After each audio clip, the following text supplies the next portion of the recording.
Welcome to రాజనీతి.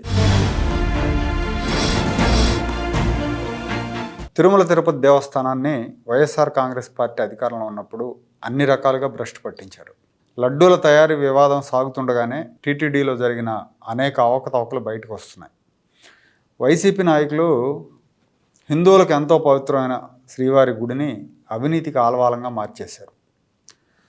తిరుమల తిరుపతి దేవస్థానం పాలక మండలిలో భక్తిభావం, సేవాభావం ఉన్న వాళ్ళని నియమించాలి. కానీ ఆచరణలో జరగట్లా.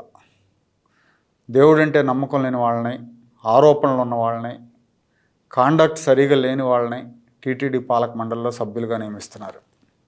వైసీపీ హయాంలో అది మరీ పరాకాష్ఠకి వెళ్ళిపోయింది. ధర్మకర్తలుగా ఉండాల్సిన డైరెక్టర్లు ఈ పదవులను అడ్డం పెట్టుకొని డబ్బులు సంపాదించుకుంటున్నారు. అసలు నాస్తికుడైన భూమన కరుణాకర్ రెడ్డిని తిరుమల తిరుపతి దేవస్థానం చైర్మన్గా నియమించడమే ఒక పెద్ద తప్పు. జగన్మోహన్ రెడ్డి తండ్రి వైఎస్ రాజశేఖర రెడ్డి ముఖ్యమంత్రిగా ఉన్నప్పుడే ఈ పాపం చేశాడు. మళ్ళీ జగన్మోహన్ రెడ్డి కూడా అదే చేశాడు. ఇప్పుడు రెండోసారి. ఈ భూమన కరుణాకర్ రెడ్డి తాను నాస్తికుడిని అని చెప్పుకునేవాడు. తిరుమల కొండ మీద ఉంది వెంకటేశ్వర స్వామి కాదు, అది ఒక రాతి విగ్రహం, ఆ రాతి విగ్రహాన్ని చెప్పుతో కొడతానని కూడా కామెంట్లు చేశాడు ఈ భూమన కరుణాకర్ రెడ్డి. అలాంటి కరుణాకర్ రెడ్డిని రాజశేఖర రెడ్డి ఆయన కొడుకు టీటీడీ చైర్మన్ చేశారు. కరుణాకర్ రెడ్డి చైర్మన్గా ఉన్న సమయంలో జరిగిన అతి పెద్ద అవినీతి కుంభకోణం గురించి నేను ఇప్పుడు చెప్పబోతున్నా. తానేదో సత్యులుండి అన్నట్టుగా ఆయన మాట్లాడుతూ ఉంటాడు, తనకు తాను ప్రొజెక్ట్ చేసుకుంటూ ఉంటాడు. శ్రీవారిని అడ్డం పెట్టుకుని కోట్ల రూపాయలు కొట్టేశాడు ఈయన. తిరుమల తిరుపతి దేవస్థానం పాలక మండలిలో చైర్మన్, సభ్యులను ప్రభుత్వమే నియమిస్తుంది.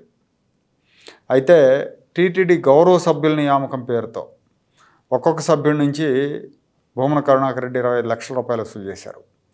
టీటీడీ రీజనల్ సెంటర్లను ఏర్పాటు చేసి ఆ రీజనల్ సెంటర్ల పరిధిలో వందల సంఖ్యలో గౌరవ సభ్యులు నియమించారు. ఒక్కొక్కరి దగ్గర నుంచి 25 లక్షలు వసూలు చేశారు. ఈ లెక్కన ఎంత వసూలు చేసుంటారో అర్థం చేసుకోండి. ఈ గౌరవ సభ్యులు నెలకు 12 ప్రత్యేక దర్శనం లెటర్లు ఇవ్వచ్చు. శ్రీవారి దర్శనానికి సంబంధించి ఈ విఐపి దర్శనాలు, సేవలు ఇలాంటివి ఉంటాయి కదా, వాటికి సంబంధించిన టికెట్లు వీళ్ళు నెలకు 12 ఇవ్వచ్చు. ఒక్కొక్క లెటర్ మీద 6 భక్తులు దర్శనం చేసుకోవచ్చు. ఒకవేళ ఈ సభ్యుడే కనుక స్వయంగా దర్శనానికి వెళ్తే ఆయనతో ఎంతమంది అయినా వెళ్ళొచ్చు. ఒక మంది వెళ్ళొచ్చు. రోజే వెళ్తుంది కదా, 20 మందిని, 25 మందిని, 30 మందిని తీసుకొని అట్లా ఎంతమందిని అయినా తీసుకొని వెళ్ళొచ్చు అనమాట. సో దీనికి ఆ సభ్యుడు వాళ్ళ దగ్గర నుంచి ఎంతైనా వసూలు చేసుకోవచ్చు. 25 లక్షలు పెట్టి కొనుక్కున్నాడు కాబట్టి ఈ పోస్టు ఖచ్చితంగా ఆ డబ్బులు మళ్ళీ రాబట్టుకునేందుకు ఈ దర్శనం టికెట్లని పక్కదారి పట్టించే అవకాశం ఉంటుంది. వైఎస్ఆర్ కాంగ్రెస్ పార్టీకి ఫండ్ పేరుతోటి ఈ 25 లక్షలు వసూలు చేశారు. పార్టీ ఫండ్ 25 లక్షలు ఇచ్చిన వాళ్ళకి గౌరవ సలహాదారు, గౌరవ సభ్యుడు పోస్ట్ ఇస్తామని చెప్పి. ఇందులో జగన్ వాటా ఎంతో, భూమన కరుణాకర్ రెడ్డి వాటా ఎంతో తేలాలి. దీంతోపాటు ఈ భూమన చైర్మన్ కోటాలో ఉండే 300 రూపాయల దర్శన టికెట్లని ఒక్కో టికెట్ 2000 రూపాయల చొప్పున హైదరాబాద్ కేంద్రంగా ఏజెంట్లు పెట్టి అమ్మకాలు చేయించారన్న ఆరోపణలు ఉన్నాయి. వీటన్నిటి మీద కూడా విజిలెన్స్ విచారణ జరపాలి.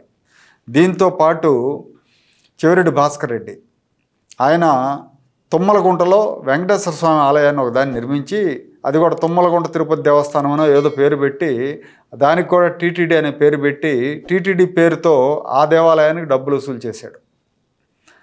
దీని మీద కూడా విచారణ జరిపించాల్సిన అవసరం ఉంది.